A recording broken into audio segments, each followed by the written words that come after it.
Back in 2015, I'd set out to finish some of the Sega CD games that I'd started probably around 96 or 1997.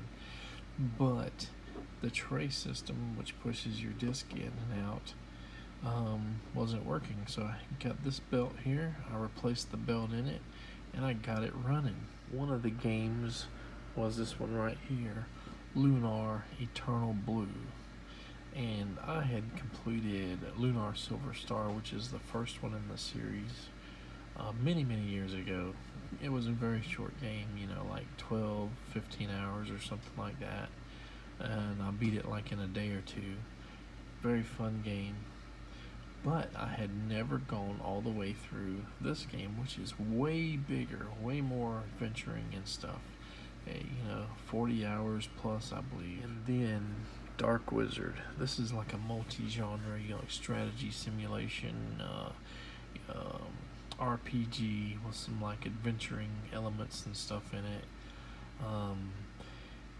It would go on to most likely be my favorite game of all time, and you get 4 different rulers you can choose from when you start. There's a vampire, there's like a ranger, and there's a prince, and like a sorcerer, and each one has their own strengths and weaknesses, I guess. Then you have like Vey or Vi or whatever it's called, which was a working designs game. It was not super graphical, not the best RPG in the world, but I kind of just wanted to complete it because I started it so long ago, and then I said, well, let's just try and see if we can do it. Lastly, we had a Japanese title called Cosmic Fantasy Stories, and I did not need the actual Model 1 to play this. I had a Japanese Model 2 that I'd hook up to play my Japanese games. And when I say I wanted to beat Cosmic Fantasy Stories, I'm really talking about the first one. I already have Cosmic Fantasy 2 in an English-friendly version, even though the TurboGrafx version, I believe, has inferior graphics. I think the Mega CD version was like an enhanced version, where there were some slight enhancements on the first one and maybe a little bit more graphical enhancements on the second one. So it was a compilation or collection. So throughout the years, I would play Cosmic Fantasy 1, and I got pretty far in it, probably 75 to 80% through it, and there was an area that I got stuck in, and once we got to that area and the game was saved, there was no going back to get supplies like healing potions and stuff. Had I known beforehand that I was going to an area where randomly you could get some enemies that would kill you in 2 or 3 hits, I would have stocked up on more potions, and I probably would have went through the game years and years ago. So instead of giving up, I would level up my character, and I don't think I had a full party at that time. And little did I know, there is no check, like an experience point check in the game where you stop leveling. And what happens is if you level too much, the game freezes. You get so much experience, and then there's nothing to stop it. So I had leveled up my main character so much, I eventually did get through that area, and it was with a little bit of luck. You have random enemy encounters while you're going through the little castle or whatever it is, and you find some healing potions along the way. So if you get lucky and you can just not get the right enemy encounters, that are going to kill you in a couple hits, and find a couple healing potions, then you're probably good to go in that area. But by the time I got out of that area, I'd spent throughout the years so many hours of leveling up my character, and when I got out of the area and I got my other party members and stuff, they had such a low level and I had such a high level that once I started leveling those characters up and got like 90-95% to the end, my character maxed out. So yeah, I realized after many times the game would freeze that finally I found out the problem was the XP point cap, or that there wasn't one and there was no way to move forward. It doesn't just stop and say, okay, you're maxed out.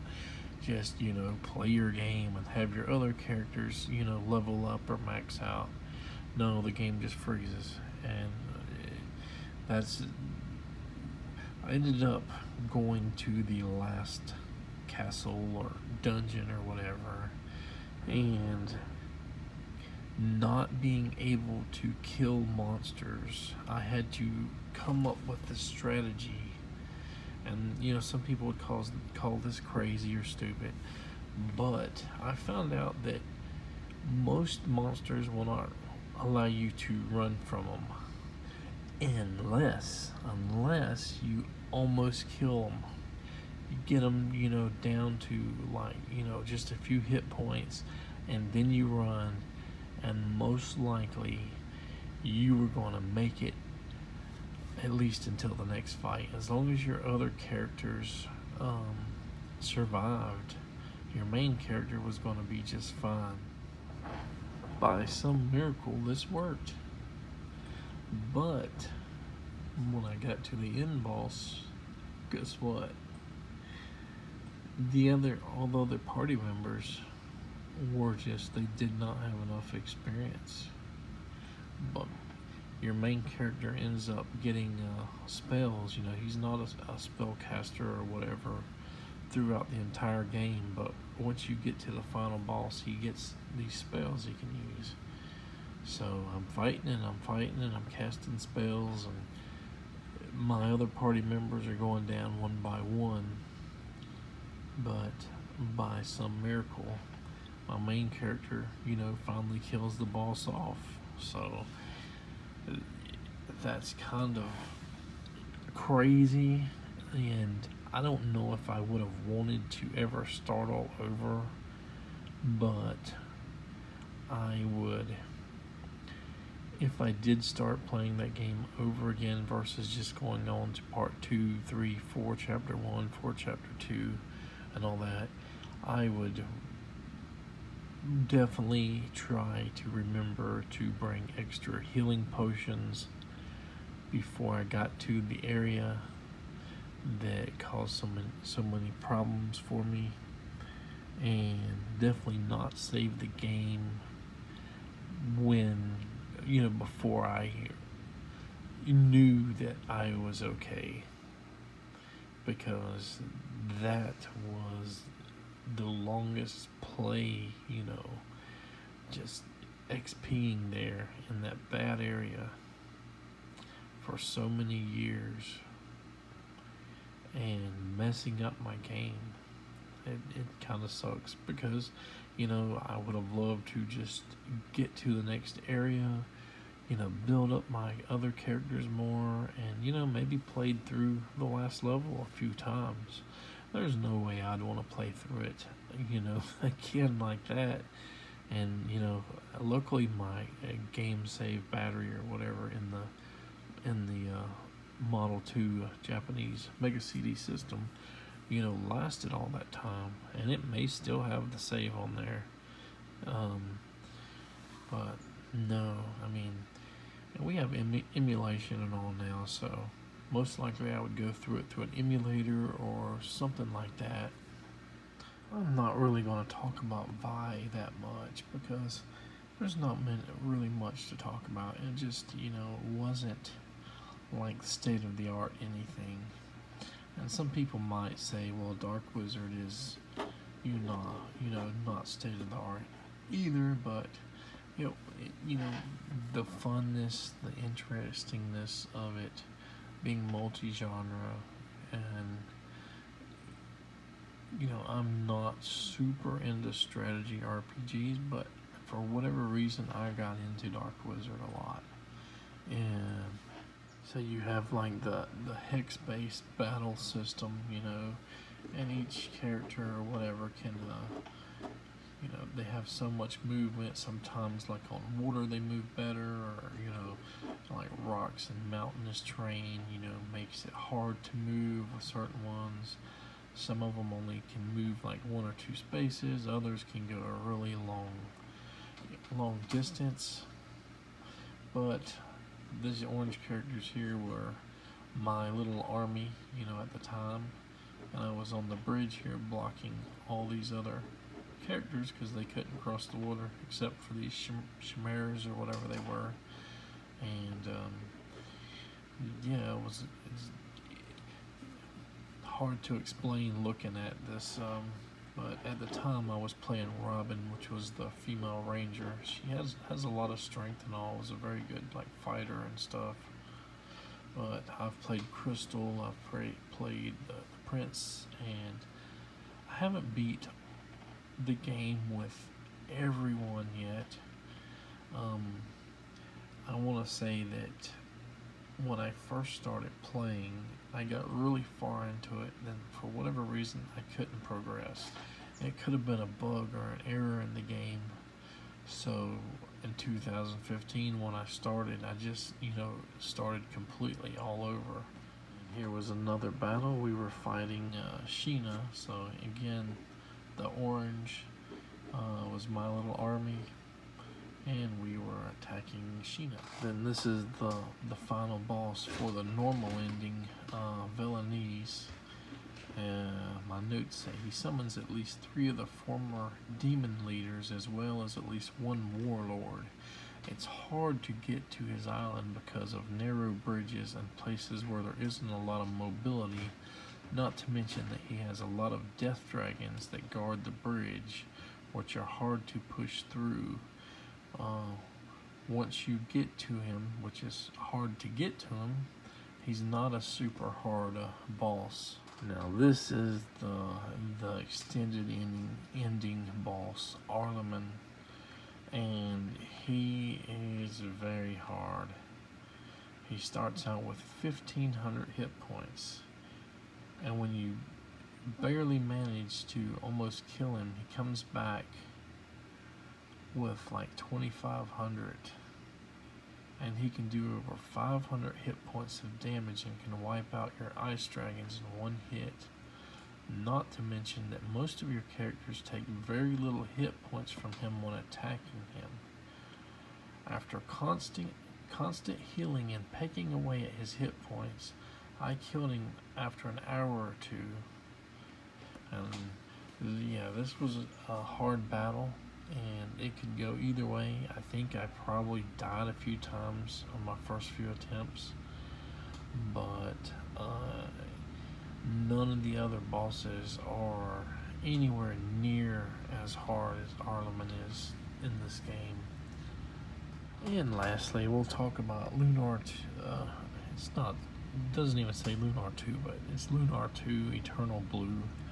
I don't have any screenshots of it because for whatever reason I did not think to get screenshots, but it's a game that starts out quite kind of boring with a long intro. And to me, when I first started playing it, it was not as good as Lunar the Silver Star. And some people might know that first one as Silver Star Story on the PlayStation 1 when they remastered it. Unlike Dark Wizard, I didn't have to start my game over, in 2015 when I started playing through these games again. I just used my old save file, but I was still quite a way, a long way away from finishing it. And when I started playing this again, it eventually got better and better and better, and this was it's hard to say, Dark Wizard is my number one most favorite game when you have this awesome game. I mean, these are two probably the most awesome games I've ever played in my life, especially for RPGs. But anyway, over a period of a few weeks after I repaired my Model 1 Sega CD tray, with the new belt, I ended up beating this game, and it's such a rewarding game. But if you're looking for a game you can instantly get into and love, this isn't it. This you might be 30 hours into this game before you fall in love with it. Versus like the first Lunar, where you kind of fall in love with the game instantly. It's just so colorful and fun and vibrant, and the battles are fun and everything. But yeah, Lunar, Eternal Blue, you definitely have to have that. You have to give it a lot of time for it to become so fun that you just want to get up every morning and turn the game on and just play and play. And you do kind of wonder over time, is this game ever going to end? But it's not because it's a bad or boring game. It's just because like, oh, I got 30 hours, 40 hours in it. It's I think it was like $100 game when it came out, and from what I've heard, it was mostly a special order game.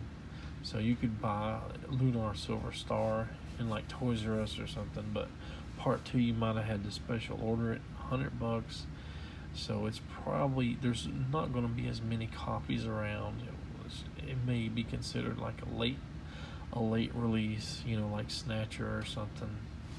Anyway, other than the Cosmic Fantasy stories, where I played it off and on throughout the years, the other games had like almost a 20-year period between starting the game and finishing the game.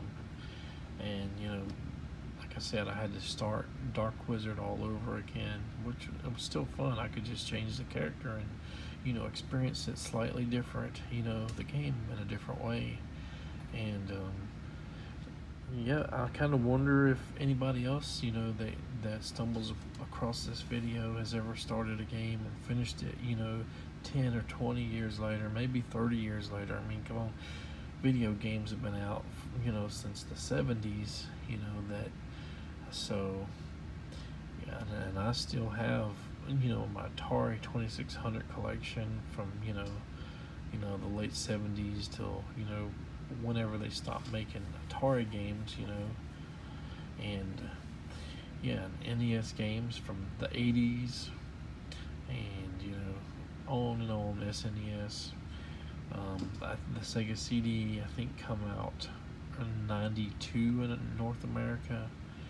The Sega CD Model 2 came out in '93, and most of these games came out in '93-ish. I think Vi might have came out in '92. So we're talking about some pretty old games.